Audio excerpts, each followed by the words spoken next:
Yo, what's up mga kapatids? Welcome back to another video. So ayun, dito tayo sa loob kwarto. Medyo makalat na naglilinis tayo. So wala tayong ma-vlog pero yun, meron tayong share ngayon. Bali yung kalapati natin sa OLR is siya yung first locker. So nakakabit na naging lap winner yung ibon natin mga kalapatids. So yun, medyo mapula pa yung mata natin dahil sa nag-welding tayo kahapon. Yun, sobrang hapdi ng mata natin kaya hindi tayo na mapula pa hanggang yun yung mata natin. Tapos sobrang init dito sa kwarto. So yan, naglilinis tayo dito para doon. So at medyo makalat. Yan. So yun, ilagay natin dyan. Top 1 yung ibon natin. Sunod siya yung Sir Kenji Love o kay Sir Gara Panagipon. So nakachamba, 2 seconds lang yung lamang ng kalapati natin. Parang nasa 7 something, tapos 18 seconds. Tapos yung sa kanya is nasa 20 seconds. So 2 seconds lang talaga yung lamang natin. So 3 ibon yung first trapper. Kaya lang di tayo nakabantay pero next lap ang magbantay tayo doon. Tapos yun, gumawa tayo ng lap natin ng stock bird kahapon. So ayun yung picture, din ako nakabidyo dahil mamadali din tayo at sobrang init. So ayun mga kalapatids, check natin doon at yun, nagpainom tayo ng Betrasil. So Betrasil dahil puro may one eye cold yung mga kalapati natin. So yun, update sa kanila at check natin kung mga kalapatids. Then check 149, so mag-follow tayo. So tara,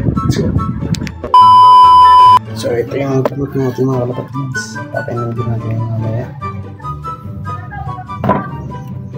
Mamula siya.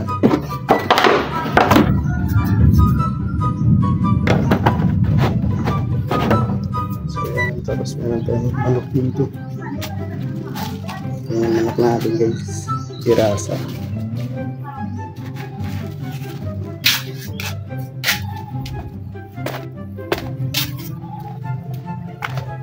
Ito yung manok natin guys.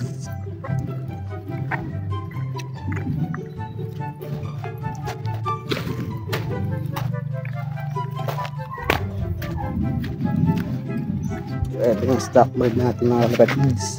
So ayan sila, mga breeder na kak natin. So ayan. Tapos ito pinier natin to mga kalapatids. Isang sulyap line, excludes. So lalagyan natin dito mamaya ng pugaran yan. Tapos ito kukunin natin to para yung dumi ng kalapati direct na sa baba, hindi tumambay dyan. So yan. Tapos ito yung mga sifting at halak natin mga kalapatids. Yan, puro mga bulag pero malakas pa naman ito kahit pa paano.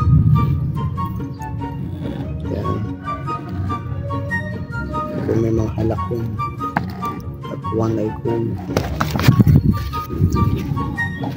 Tapos ito yung mga breeder natin, yung mga hen natin dito mga guys. So ayan mga hen. Tapos meron tayo dito isang top lang na yan kasi i-rush pair natin yan. Kung sino lang yung naparisan yung ganyan yung i-prepare natin. Tapos mga YB.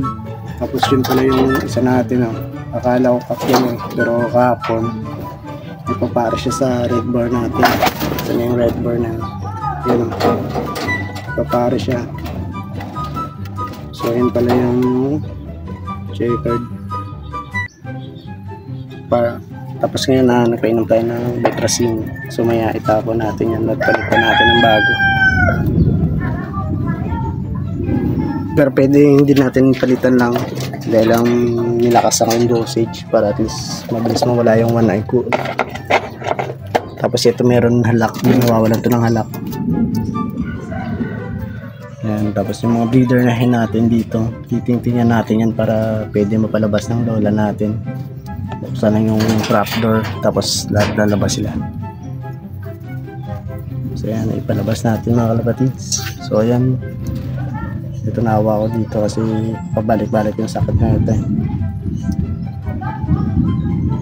Ito yung parang pamangkin natin yung naglakar natin yung nakaraan sa mula Balad Masbate hanggang Tikaw Island. Mabilis yung speed niya. Pinaka-max niya is nasa 1.3. Tapos ito yung nanay ng yung na-entry natin sa Tacloban, sa Tagkawayan. Yan. Kaya lang din nakauwi ng third lap. Inalas sa Kamso.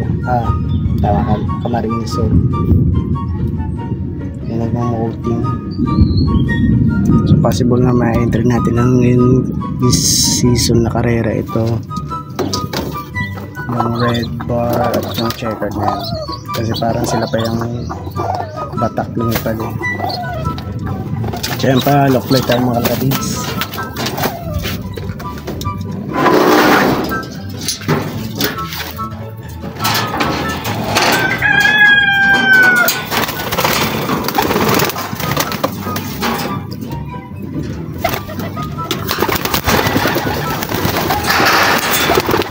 Lock light tayo.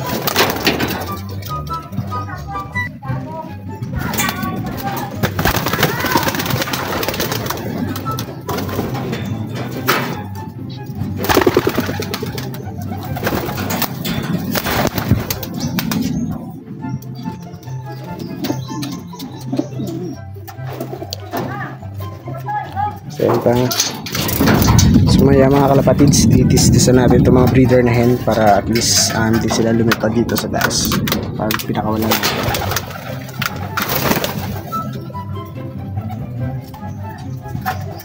So yung iba ayaw pa lumabas, so ayaan natin sila dyan. So ayan, dalawa lang lumilipad mga kalapatids. Siguro hanggang dito ng video natin. Kung gusto nyo, pag-like, share, and subscribe. Ingat.